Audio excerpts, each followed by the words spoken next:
다 함께 따라해 보겠습니다. 나의 영혼아. 나의 영혼아. 네, 개인적으로 오늘 참 행복하게 하루를 시작했습니다. 왜냐면은 저희 고등부에서 진행하고 있는 학교 신방을 오늘부터 다시 시작했습니다. 아침에 아이 학교에 찾아가서, 학생들이 다니고 있는 학교에 찾아가서 학생들을 만나니까 너무나도 행복하고 기분 좋게 하루를 시작하게 됩니다. 비록 먼 거리로 왔다 갔다 거리기는 하지만 아이들의 얼굴을 그 학교 현장 속에서 보게 되니까 마음이 좀 힐링이 되면서 하루를 시작하는, 너무나도 개인적으로는 기분이 좋은 하루입니다. 근데 이렇게 우리가 살아가다 보면은 기분이 좋은 하루를 이렇게 맞이하게 되는 경우들도 있긴 한데, 참 좀 당황스러운 사건을 경험하는 하루를 보내기도 하지 않습니까? 때는 바야흐로 2023년 3월 12일 주일이었었습니다. 그때 저는 주일 예배를 마치고서, 주일의 모든 업무를 마치고서 집으로 향했습니다. 우리 아내와 아기가 기다리고 있는 가정으로 향했는데, 가면은 저에게는 선교 사역이 기다리고 있었습니다. 빨래, 청소, 그리고 또 아이 밥 먹이기, 그리고 또 아이 목욕시키기, 이제 가정에서 진행해야 되는 가정 선교 사역이 이제 저에게 기다리고 있었는데, 집에 가자마자 이제는 같이 저녁을 먹고 정리를 하고 청소를 하고, 그리고 또 빨래를 하고, 청소를 크게 하거나 그건 아니고요. 그리고 또 아이 밥을 먹여주고, 그리고 샤워를 시켜주고 나서 이제는 이제 저의 몸을 씻으려고 하는데, 생각을 해보니까 아직까지 분리수거가 남아있더라고요. 그래서 이제는 마지막으로 이제 분리수거를 하고 내 몸을 씻고 쉬면은 되겠다 하는 생각을 하고 있었습니다. 산적하게 쌓여져 있었던 이제 분리수거를 정리하고 있는데, 마침 또 이렇게 큰 박스가 하나 있어가지고 큰 박스 안에다가 플라스틱 쓰레기들을 이제 모으고, 그리고 또 종이 쓰레기들을 한꺼번에 모으고, 그리고 또 음식물 쓰레기 봉투하고 종량제 쓰레기 봉투를 들고서 이제 그 안에다가 한꺼번에 담았습니다. 한꺼번에 담고 이만한 박스를 들고서 엘리베이터를 타고 1층으로 내려서 분리수거장을 향하고 있었습니다.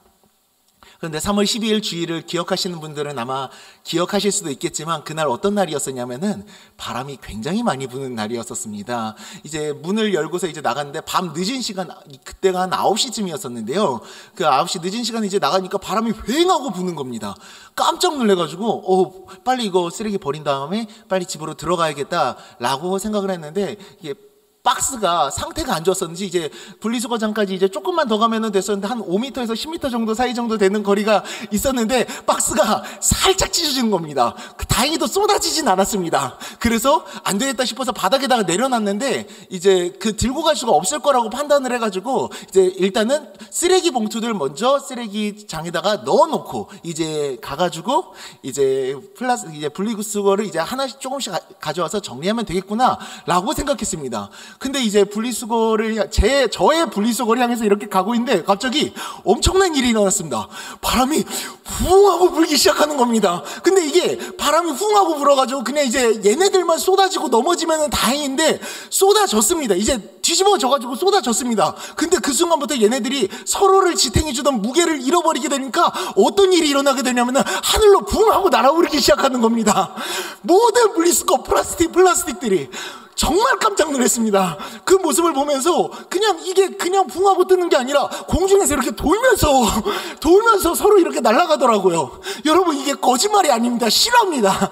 제가 그 모습을 보면서 아무것도 알 수 없었습니다. 으아 하면서 이렇게 소리만 지르고 있고, 너무 이렇게 강력하게 날아가고 그러다 보니까 정말 그 두려운 순간을 어떻게 말로 다 표현할 수가 없는 겁니다.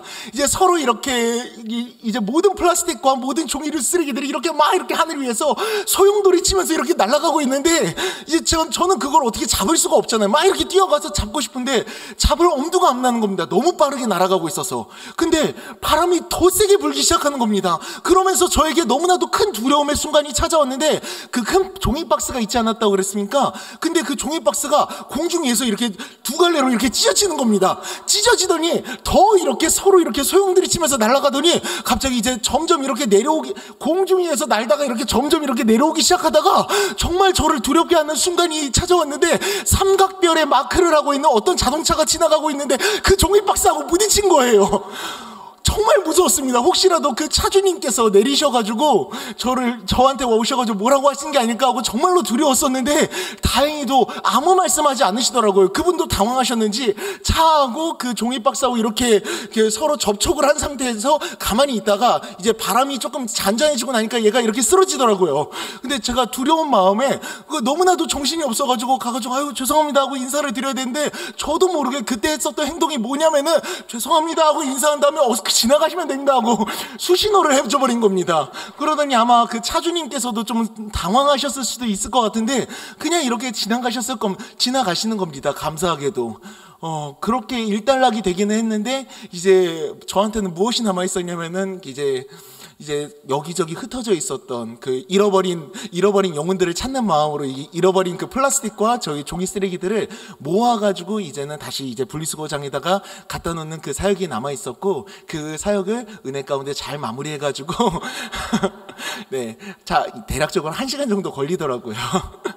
한겨울에도 이런 일이 없었는데 너무 당황스러웠었습니다. 이제 3월인데 이제 봄인데 이제 꽃피는 봄이 왔는데 어떻게 저에게 이런 일이 찾아왔을까 하고 너무나도 당황스러웠었습니다. 그런데 정말 재밌는 것은 그 일을 겪으면서 제 안에 갑자기 누군가가 생각이 나는 겁니다. 그게 누구냐면은 베드로하고 제자들이었었습니다. 그 베드로하고 제자들도 보면은 풍랑을 만났잖아요. 풍랑을 만나가지고 배가 이렇게 출렁출렁 이렇게 흔들리고 있는 상황 속에 있었던 제자들이 갑자기 생각이 나는 겁니다. 아, 제자들의 그때의 심경은 어땠을까 하는 생각이 들었습니다. 그때 저는 그래도 가만히 있고 쓰레기만 날아다니고 있었는데, 제자들은 이렇게 출렁이는 배 안에서 자신들의 생명이 위급한 상황이었었잖아요. 그때 제자들의 마음은 어땠을까? 거기다가 자기들의 생명이 이렇게 언제 죽을지도 모르는 그런 위험한 상황 속에서 저 멀리서 머리 긴 누군가가 이렇게 그 물 위로 이렇게 걸어서 오고 있으면 얼마나 무서웠겠습니까? 예수님으로 생각 못했겠죠. 당연히 보자마자 그냥 귀신이다, 유령이다 이랬으니까요. 그때 그 주님을 바라보고 그때 그 무리에 있었던 제자들의 심경은 정말 어땠을까? 저하고는 비교도 할 수 없을 정도로 정말로 무섭고 두렵기도 하고 정말 걱정이 많이 되지 않았을까 하는 생각을 하게 됐는데, 근데 그때 그것만 생각났었던 게 아니라, 그때 주님께서 이렇게 다가오시고 나서 그때 제자들한테 뭐라고 말씀하셨는지 여러분들 혹시 기억나시나요? 맞습니다. 이렇게 말씀하셨습니다. 내니 두려워하지 말아라 라고. 내니 두려워하지 말아라. 안심하라. 나야. 그 다음에 뭐라고 말씀하셨죠? 두려워하지 말아라 라고. 그 말씀이 괜히 이렇게 갑자기 생각나게 되면서 그 어렵고 힘들었었던 그 상황이 저한테 은혜로 갑자기 다가오기 시작하는 겁니다. 이제 집으로 올라가면서. 그리고 그때 제가 한 성화를 봤었는데, 그 영화죠. 성경을 영화로 만들었었던, 그 드라마로 만들었었던 어떤 한 영상을 봤는데, 제가 잊을 수 없는 한 장면이 있었습니다. 그게 뭐였었냐면은, 베드로가 그때 자기도 무리를 걸었잖아요. 근데 그러다가 풍랑 때문에 풍랑을 맞고 나서, 바람을 보고 나서, 예수님이 아닌 바람을 보고 나서 물에 빠졌다 그러는데, 그때 주님 살려주세요 하니까 예수님께서 베드로를 꺼내줍니다. 근데 그때 하시는 말씀이 어찌하여 의심하느냐 믿음이 작은 자야 라고 이렇게 말씀을 하시는데, 그때 그 영화에서, 그 드라마에서 예수님이 베드로를 바라보시는 표정을 잊을 수가 없습니다. 왜냐하면은 그때 예수님은 웃고 계셨거든요. 그 영화에서. 실제 상황에서 이 베드로가 물에 빠졌을 때 그 실제적인 역사적 상황에서 어땠는지는 알 수 없었지만, 예수님 정말로 그러시지 않으셨을까 하는 생각을 좀 하게 됐습니다. 물에 빠져서 허우적대고 있었던 베드로를 구원해 주실 때 그의 도전적인 모습을 보면서 기뻐하셨던 예수님의 모습, 그리고 그를 구원해 주시면서 그를 향해서 안심하라는 눈빛을 보내주시면서 웃고 계셨던 그 예수님의 모습. 우리들이 신앙생활하면서 실패를 겪기도 하고 혹은 어려운 일을 겪게 되기도 하죠. 그런데 여러분 혹시 그런 생각을 해보신 적 있으신가요? 그런 나를 바라보시는 예수님의 얼굴은 어떠실까? 나를 도와주시는 그 예수님의 그 손길, 그 손을 뻗으실 때 그 예수님의 얼굴과 마음은 어떠실까? 오늘 우리가 나눈 본문은 시편 62편 말씀입니다. 우리가 너무나도 잘 아는 본문인데 특별히 우리들은 이 본문을 텍스트로 기억하기보다는 찬양으로 기억하는 경우들이 아마 많으실 겁니다. 나의 영혼이 잠잠히 다 같이 하나님만 바라며 여기까지. 네, 이 찬양을 우리들은 너무나도 감사하는 마음으로 좀 전에도 아름다운 우리 라헬 찬양팀의 찬양과 함께 우리가 아름다운 찬양을 고백드렸었는데요. 이 찬양은 CCM 가수, 옛날에 좋은 씨앗이라고 하는 CCM 가수였던 CCM 듀오였었는데 김유정 목사님이라는 분께서 쓰신 찬양입니다. 시편 62편 말씀을 묵상하시면서 쓰셨다고 그러더라고요. 이분이 쓰신 그 또 하나 유명한 찬양이 있는데 이겁니다. 아침에 주의 인자하심을 아시죠? 이거를 쓰신 분께서 쓰신 찬양인데 다윗이 이 시편 62편 가운데서 어떤 마음을 느꼈을지를 묵상하시면서 쓰신 찬양이라고 말씀하시더라고요. 이 시편은 다윗이 쓴 시편으로 학자들마다 다르기는 하지만 이 시편도 다윗이 압살롬의 반역 소식을 들었을 때 썼던 시로 많이 알려져 있습니다. 자신의 아들이 자신을 공격하려고 죽이려고 한다는 소식을 들은 거죠. 그 이야기를 들었을 때 다윗이 이렇게 고백했던 겁니다. 오늘 우리 말씀으로 한번 고백을 해볼까요? 시편 62편 1, 2절 말씀입니다. 함께 읽겠습니다. 시작. 나의 영혼이 잠잠히 하나님만 바라며 나의 구원이 그에게서 나오는도다. 오직 그만이 나의 반석이시요 나의 구원이시요 나의 요새이시니 내가 크게 흔들리지 아니하리로다. 시편 62편 5절에서 7절을 보면요, 한 번 더 반복을 하고 있습니다. 함께 읽겠습니다. 나의 영혼아 잠잠히 하나님만 바라라. 모른 나의 소망이 그로부터 나오는도다. 오직 그만이 나의 반석이시요 나의 구원이시요 나의 요새이시니 내가 흔들리지 아니하리로다. 네, 아멘. 네, 나의 영혼이 잠잠히 하나님만 바라보겠다. 네, 7절도 있는데요. 7절에서는 이어서 나의 구원과 나의 영광이 하나님께 있으며 내 힘의 반석과 피난처도 하나님께 있도다라고 추가해가지고 더 강하게 고백을 합니다. 오늘 이 말씀을 조금만 더 자세하게 나눴으면 좋겠는데요. 우리가 이 고백을 했었던 그 다윗의 이야기를 나눌 때 다윗이 이 상황 속에서 어떤 마음이었을지를 한번 생각했으면 좋겠습니다. 조금 전에 말씀드렸었던 것처럼 많은 학자들이 다윗이 이 시를 지었을 때에는 압살롬의 반역 소식을 들었을 때 지었던 시라고 생각을 하고는 있습니다. 그때 다윗의 마음 상태가 어땠을까요? 하나님이 나를 구원해 주실 거니까 나는 하나도 두렵지 않아. 덤벼라 압살롬 하는 이런 마음이셨을까요? 아닙니다. 다윗은 지금 하나님을 신뢰하는 고백을 하면서 2절과 6절에서도 내가 흔들리지 아니할 것이다 라고 선언을 하지만 다윗의 현재 상태의 마음은 두려움에 빠진 상태였었습니다. 두려움에 빠진 상태. 두려워하는 자기 자신에게 선언을 하고 있는 겁니다. 아무런 두려움이 없이 나는 두렵지 않아 라는 선언이 아닙니다. 두려워하는 자기 자신에게 선언을 하는 거죠. 성경을 보면은 많은 인물들에게, 그 성경에 등장하는 많은 사람들에게 하나님께서 이런 말씀을 하십니다. 두려워하지 말라라고. 두려워하지 말라라고. 아까 전에 예수님 그 풍랑 사건에 대해서 말씀드릴 때에도 예수님께서 두려워하지 말라라고 말씀하셨었죠. 근데 그때 제자들의 상황이 어땠었죠, 여러분? 두려워하고 있었습니다. 여러분, 하나님께서, 예수님께서 사람들을 향해서 두려워하지 말라라고 말씀하실 때를 보면요, 그 두려워하지 말라라는 음성을 듣고 있는 그 사람들의 상황은 어떤 상황이었냐? 두려움에 빠져 있는 상황이었다는 겁니다. 두려움에 빠져 있는 그들에게 하나님께서 직접 찾아가셔가지고 두려워하지 말라라고 말씀하시는 것이죠. 두려워하는 그들에게 말씀해 주시며 용기를 주시고 힘을 주시기 위해서 말씀하셨던 겁니다. 마찬가지입니다. 다윗이 자신을 향해 잠잠히 하나님을 바라보겠다라고 고백하는 것은 다름이 아닌 자신의 마음이 두려움에 빠져 있는 상황이었었기 때문에 하나님을 바라볼 수 있도록 자기 자신에게 선언하는 겁니다. 나의 영혼아, 나의 영혼아 라고 하면서 너는 하나님을 바라보라고 선언하고 있는 겁니다. 우리는 단순히 지금 이 상황이 다윗이 압살롬에게 반역을 당하고 있는 상태라는 단편적인 상황으로만 이해해서는 안 됩니다. 그 일로 인해 가지고 두려워하고 걱정하고 있는 상황, 하지만 맞습니다. 그 일 때문에 분명히 두려워하고 걱정 가운데 빠져있고 염려 가운데 빠져있고 내가 지금 무엇을 해야 될지 아무것도 알 수 없는 그런 상황 속에 빠져있는 것은 맞습니다.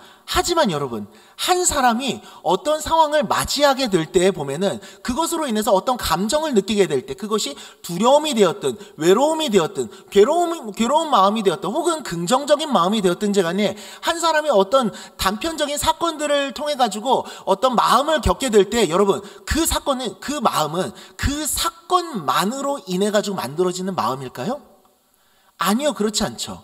한 사람의 인생이라고 하는 것은 단편적인 게 아니라 평생이고 굉장히 오랜 시간을 겪게 됩니다. 그러다 보니까 어떤 한 가지 사건을 겪게 될 때 그 사건으로 인한 단편적인 마음을 겪게 되기는 하지만 그 마음 안에는 지금까지 본인이 겪어왔었던 삶의 모든 복합적인 요소들이 함께 담겨져 있는 겁니다. 다윗은 압살롬 때문에만 두려워하고 있었던 게 아닙니다. 지금까지 자신이 겪고 있었던 수많은 사건들이 복합적으로 밀려오고 생각이 들었을 겁니다. 여러분, 압살롬이 분명히 반역을 했습니다. 여러분, 반역을 할 때 여러분, 압살롬 혼자 반역을 했나요? 아닙니다. 압살롬을 부추기고 압살롬을 도와주는 세력이 있었습니다. 여러분, 다윗은 왕이었었습니다.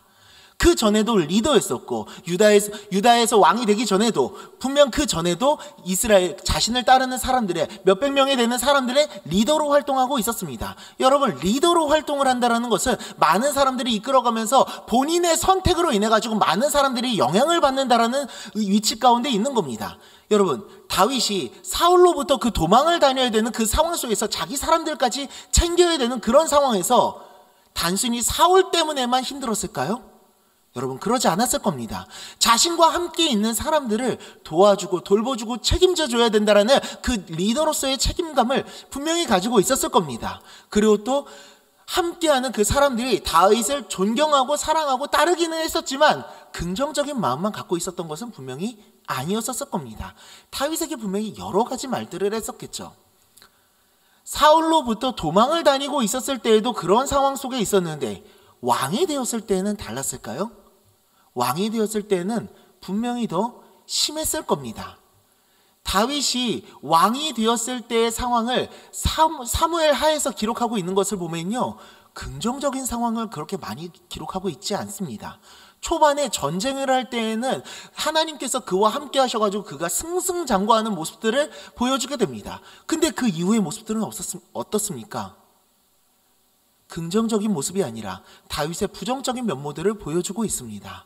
그가 죄를 지었던 사건들에 대해서도, 그리고 또 그가 실수했었던, 그에게 찾아왔었던 이 압살롬 사건까지, 그리고 또 그 이후에 인구조사를 하면서 하나님께서 원치 않으셨던 인구조사를 했었던 그런 인간적인 모습들까지도 보여줍니다.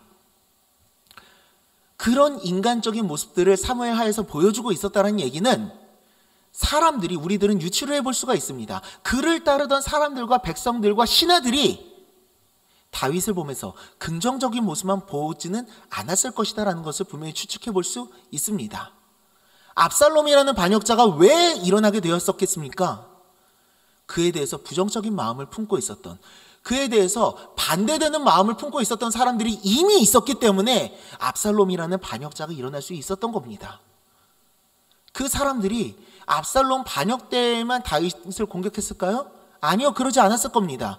다윗의 대신으로서, 다윗의 신하로서 다윗에게 자신들이 하고 싶은 말들은 막 했을 겁니다. 그리고 또 다윗의 잘못된 모습들 또한 마구 질타했을 겁니다. 그 얘기를 들었을 때 다윗의 심경은 어땠을까요? 그 전까지는 몇백 명에 되는 사람들만 이끌면 되는 리더자였었습니다. 하지만 이제는 온 나라와 온 백성들을 이끌어야 되는 왕으로 자리 잡고 있습니다. 그때 그 다윗의 짐과 무게가 말로 다 할 수 있었을까요? 아마 그렇지 않았을 겁니다. 결코 쉽지 않았을 겁니다. 그러면서 자신의 실수 때문에 혹은 자신의 의견들에 대해서 반대하는 사람들의 그 목소리를 들었을 때 다윗의 심경이 어땠을까요? 그러다가 어떤 사건까지 일어납니까? 자신이 죄를 범하기도 하고 자신의 충신을 죽게까지 했었던 그런 파렴치한 죄까지도 범했습니다. 그 소식을 들었을 때 다윗의 신하들이 다윗을 신뢰하고 따를 수 있었을까요? 아니요, 충성도가 더 떨어졌을 겁니다. 분명히 저분은 자신의 충신이었던 우리아까지도 죽게 했었던 그런 사람이다. 우리가 어떻게 저분을 따를 수 있을까 하는 걱정이 없었을까요? 그리고 다윗이 그것을 몰랐을까요? 거기다가 어떤 일이 일어납니까? 자신의 자녀들로 인해 가지고 자녀들 사이에서 문제가 일어납니다. 암논과 다말 사건. 그 사건이 일어났을 때 그 사건을 보면서 자신의 책임이 아니라고 생각했을까요? 압살롬이 반역을 일으키는 그 마음을 품었을 때에도 다윗은 생각했을 겁니다. 내가 암논을 제대로 처벌하지 않았기 때문이지, 압살롬의 마음이 상처를 받았기 때문이지, 내가 그 아이에게 어떻게 뭐라고 할 수 있을까? 라고. 이와 같이 다윗이 느끼고 있었을 감정은 굉장히 복합적인 감정이었을 겁니다. 한나의 리더로서의 책임감뿐만이 아니라 부모로서의 책임감까지, 그리고 이미 많은 이들로부터 이미 받고 있었던 배신감, 한적하게 쌓여져 있었던 국정 운영 업무에 대한 스트레스, 또한 실수가 가득했던 자신의 모습에 대한 한탄, 사울로부터 도망다니면서 정말 많은 상처와 아픔과 괴로움을 겪었는데 그것이 끝나는 게 아니라 새롭게 찾아오는 그 두려움과 상처와 짐은, 그것으로 인해 가지고 쌓여져 있었던 그 상처와 짐들은 아마 말로 다 할 수 없었을 겁니다. 그의 평생에 걸친 짐이었었기 때문에. 그런 다윗이 압살롬이 자신을 공격해 온다는 소식을 들었을 때 뭐라고 고백합니까? 오늘 시편을 보면 뭐라고 고백했죠? 나의 영혼이 잠잠히 하나님만 바라볼 것이다 라고. 나의 영혼은 이 상황 속에서도 하나님을 바라볼 것이다. 나는 흔들리지 않을 것이다 라고 자신에게 선언을 합니다.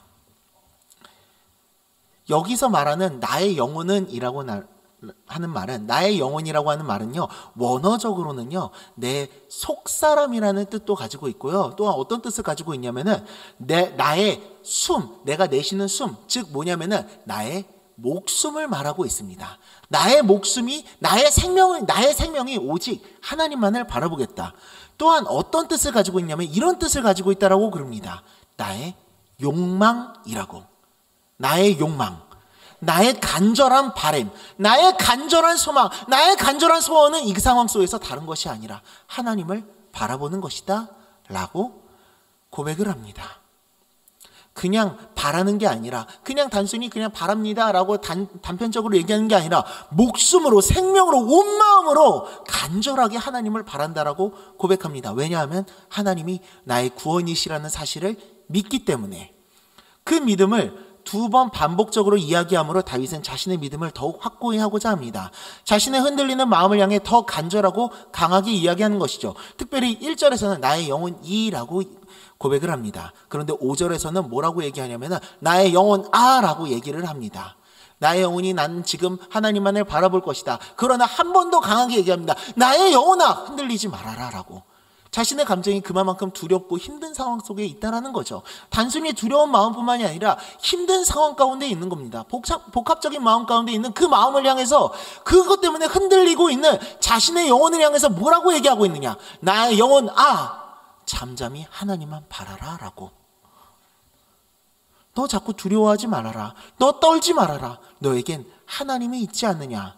그 하나님께 소망을 두라. 그 하나님께서 너를 도와줄 것이다. 그래서 너는 흔들리고 요동하지 않을 것이다 라고 자신에게 더 강하게 선언하고 있는 겁니다.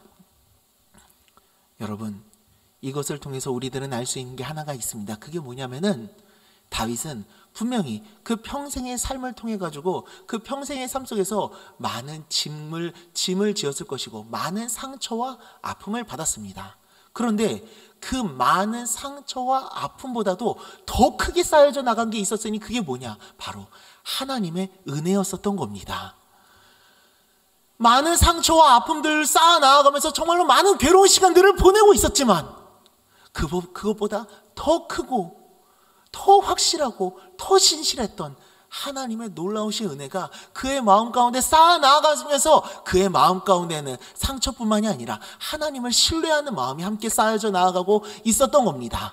그래서 그는 고백할 수 있었던 겁니다. 내 영혼은 지금 하나님만 바라보기를 원한다. 나의 영혼은 지금 하나님만 바라보기를 원한다. 지금 비록 힘들고 괴롭고 어려운 상황 속에 있지만 하나님께서 지금까지 나를 만나셨던 것처럼 지금도 나와 함께 하시고 나의 모든 삶을 지금도 이끌어주고 계심을 나는 신뢰한다. 나는 확신한다. 내 영혼아, 두려워하지 말아라. 너는 하나님께 소망을 두라 라고 선언을 하고 있는 겁니다. 그에게 가장 두려웠었던 것은 다른 것이 아니었습니다. 그를 가장 힘들게 했었던 것은, 그가 가장 걱정했었던 것은 다른 것이 아니라 바로 이것이었습니다. 이 상황 속에서 하나님을 바라보지 못하는 것이었습니다.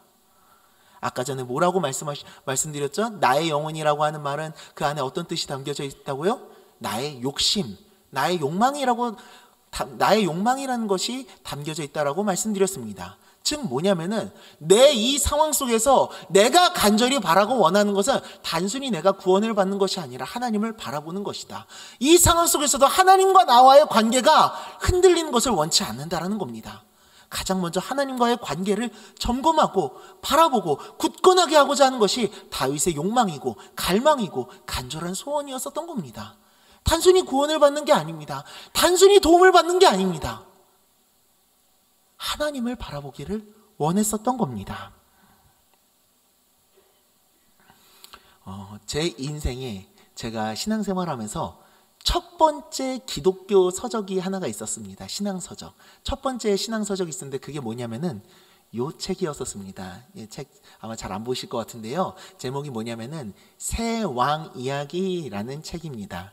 제가 신앙생활을 중학교 때부터 하기 시작했었는데 그때 제가 저는 아무것도 알지 못하는데 초신자였었으니까. 근데 담당하시던 전도사님이 너희들은 다들 그 성경 인물들 중에서 존경하고 싶은 사람들을 한 명씩들 정하고 그를 본받을 수 있어야 된다라고 얘기를 하는 겁니다. 근데 다들 막 이렇게 하나씩들 얘기하는 거예요. 뭐 다니엘이요, 요셉이요 막 얘기를 하는데 저는 초신자다 보니까 성경 인물들 중에서 아는 사람이 없거든요. 그래서 그냥 저는 다윗이요라고 얘기를 했었어요. 왜냐면은 제가 아는 인물이 다윗밖에 없었거든요. 골리앗 때려잡았었던. 그래가지고 골리앗을 잡았었던 그 다윗만 기억을 하고 있어서 다윗을 닮고 싶어요 하고 그냥 아무 생각 없이 외쳤었습니다. 근데 그 이야기를 들었었던 청년 선생님 한 분이 저한테 이 책을 선물을 해주는 거예요. 새 왕 이야기라고 하는. 이 왕은 새 왕이라고 하는 것은 사울, 다윗, 압살롬이라는 새 왕에 대한 이야기인데 특별히 다윗을 중심 주제로 삼고 있습니다. 근데 이 책 속에서 만났었던 다윗은 골리앗을 이겼던 다윗이 아니었었거든요. 어렵고 힘든 상황 속에서도 하나님을 의지하고 하나님의 사람으로 자라나고 성장하고 있었던 다윗의 이야기가 담겨져 있었습니다. 젊었을 때에도 사울로부터 도망 다닐 때에도 계속해서 하나님을 만나고 하나님을 의지하면서 하나님과 더욱더 가까워졌었던 다윗. 근데 그러다 보니까 나중에 왕이 된 이후에도 하나님을 바라보게 되었었는데 그때 압살롬이 그렇게 쳐들어온다라는, 그렇게 반역을 꾀한다라는, 반역을 일으켰다라는 이야기를 들었을 때 군대 장관이었던 요압이 와가지고 이야기를 다윗에게 하니까 다윗이 이렇게 대답을 했다고 이 책에서 기록을 하고 있습니다. 왕이시여, 계획이 있습니까? 라고 물어보니까 다윗이 이렇게 대답했답니다. 아니, 전혀 없네. 솔직히 말해, 어떻게 해야 할지 전혀 알 수 없어. 나는 수없이 전투를 해왔고 여러 번 포위도 당했지. 대부분 어떻게 해야 할지 알았었네. 하지만 이번 경우에 내가 할 수 있는 것이라고는 젊었을 때 겪은 그 경험뿐이지. 그때 내가 따랐던 길이 지금 내가 할 수 있는 가장 좋은 길로 보이네. 그러자 물어봅니다. 그 길이란 무엇인가요? 라고 물어보니까 이렇게 다윗이 대답을 했다고 합니다. 철저히 아무것도 하지 않는 것이네. 철저히 아무것도 하지 않는 거라네. 다윗이 평생 동안 그렇게 도망자의 삶을 살아가고 그리고 또 하나님을 의지하면서 배웠었던 승리의 길은 다른 것이 아니었습니다. 바로 철저히 아무것도 하지 않는 것, 바로 하나님을 의지하고 신뢰하는 것이었다라는 겁니다. 그가 사울로부터 도망 다녔을 때에도 그가 한 거는 아무것도 없었거든요. 꼼짝없이 갇혀 있어서 더 이상 도망할 길이 없을 때에도 그가 한 것은 아무것도 없었습니다. 오히려 그를 위해서 일해 주시는 분이 계셨던 거죠. 사무엘상 23장 14절입니다. 사무엘상 23장 14절 함께 읽겠습니다. 시작. 다윗이 광야의 요새에도 있었고 또 십광야 산골에도 머물렀으므로 사울이 매일 찾되 하나님의 그를 그의 손에 넘기지 아니하시니라. 아멘. 하나님께서 그의 손에 넘기지 않으셨다라고 합니다. 다윗이 열심히 정말로 지혜롭게 잘 도망 다녔다가 아니었었습니다. 하나님이 그의 손에 넘기지 않으셨다라고 말씀하십니다. 하나님께서 지키셨다라는 겁니다. 하나님께서 인도하셨다라는 겁니다. 하나님께서 다윗을 여기까지 이끌으셨다라는 겁니다. 그렇다면 다윗은 그 상황 속에서 자신이 할 수 있는 것은 아무것도 없다라는 것을 이미 알고 있었을 겁니다. 오직 하나님을 바라보는 것. 그가 해야 될 것은 다른 것이 아니라 하나님을 바라보는 것, 그것뿐이었다는 사실을 다윗은 누구보다도 잘 알고 있었고 철저히 그 하나님을 신뢰하는 것에 자신의 모든 마음과 소원을 맞춥니다. 그래서 그 두려운 마음이 들었을 때 저는 다윗이 이렇게 고백을 했기 때문에 이 나의 영혼이라고 하는 말을요, 저는요 이렇게 해석을 해보고 싶습니다. 그게 뭐냐면은, 야, 너 알잖아. 야, 너 알잖아. 라고 하면서 자신에게 고백하고 있었던 건 아닐까 생각이 듭니다. 야, 너 알잖아. 하나님께서 너 지켜주실 거. 그분이 지금까지 너를 이렇게 이끌으셨는데 이 상황 속에서 너를 버리시겠냐? 아니, 그렇지 않은 거 너 알잖아. 하나님을 바라봐야지. 하나님을 바라봐야지. 그 하나님께서 일하실 거잖아. 라고 이야기를 하고 있는 것이라고 저는 생각을 합니다. 여러분들도 동일하게 생각하시나요? 사랑하는 여러분, 사람의 인생이라고 하는 것은 한순간이 아니라 평생이라는 것을 저도 조금씩 배워나가고 있는 것 같습니다. 다윗이 그 평생의 삶 속에서 상처가 쌓이고 아픔이 쌓이고 괴로움이 쌓였던 것처럼 우리가 걸어가는 그 평생의 삶 속에서 우리는 많은 상처와 아픔과 어려움과 문제와 괴로움을 쌓아 나갔고 지금도 계속 쌓아 나갈 것이며 어쩌면 앞으로도 정말 많은 짐들과 아픔들을 쌓아 나가게 될 수 있을 거라고 생각합니다. 하지만 더 중요한 것은 그렇게 짐을 쌓아 나가는 것보다도 더 중요한 것은 하나님께서 우리에게 더 큰 은혜를 허락하실 거라는 사실입니다. 그 어렵고 그 힘든 순간 속에서, 그 모든 순간 속에서 우리와 함께 하시며 우리들을 도와주시며 우리에게 은혜를 베풀어 주셔서 우리로 하여금 하나님이 어떤 분이신지를 더 깊이 깨닫게 하여 주시고, 그리고 우리로 하여금 하나님을 더욱 신뢰하게 하셔서 지금은 연약할지언정 결국에는 다윗과 같은 믿음의 사람으로 우리들을 성장하게 하실 줄 믿습니다. 그래서 우리들이 늘 언제나 그 어렵고 힘든 상황 속에서 자녀의 문제로 인해서 혹은 내 가정 가운데 찾아온 여러 가지 문제들로 인해서 회사와 그 여러 가지 삶 속에서 내가 겪고 있는 그 수많은 문제들 속에서 그 문제들을 닥쳤을 때 우리가 이렇게 고백할 수 있으면 좋겠습니다. 우리들의 영혼을 향해서, 야, 너 알잖아 라고. 시편 43편 5절입니다. 우리 함께 읽어보겠습니다. 시작. 내 영혼아, 네가 어찌하여 낙심하며 어찌하여 내 속에서 불안해하는가. 너는 하나님께 소망을 두라. 그가 나타나 도우심으로 말미암아 내 하나님을 여전히 찬송하리로다. 아멘. 그리고 그분의 은혜와 돌보심으로 말미암아 우리들에게는 결국에는 이렇게 우리들의 인생이 흘러가게 될 줄 믿습니다. 로마서 8장 28절입니다. 우리 함께 읽겠습니다. 시작. 우리가 알거니와 하나님을 사랑하는 자 곧 그의 뜻대로 부르심을 입은 자들에게는 모든 것이 합력하여 선을 이루느니라. 아멘. 사랑하는 여러분, 우리들이 살아가면서 많은 일들을 겪게 되겠지만 그 많은 일들 속에서 우리를 향해서 부으셨던 그 은혜를 생각할 수 있기를 바랍니다. 이런 찬양도 있잖아요. 받은 복을 세어보아라. 크신 복을 내가 알리라. 비록 우리들은 연약해서 문제와 어려움이 다가왔을 때 하나님의 은혜를 바라보기보다는 그 문제를 바라볼 때가 너무나도 많지만, 그때 이 다윗의 이야기를 생각하면서 다시금 우리 영혼에게 이렇게 선포할 수 있기를 바랍니다. 나의 영혼아, 잠잠히 하나님만 바라라. 너는 흔들리지 않을 것이다. 요동치 않을 것이다. 라고 그 하나님의 은혜를 날마다 고백하며 내 모든 삶을 하나님의 은혜로 채워나가는 우리 모두가 될 수 있기를 간절히 축원드립니다.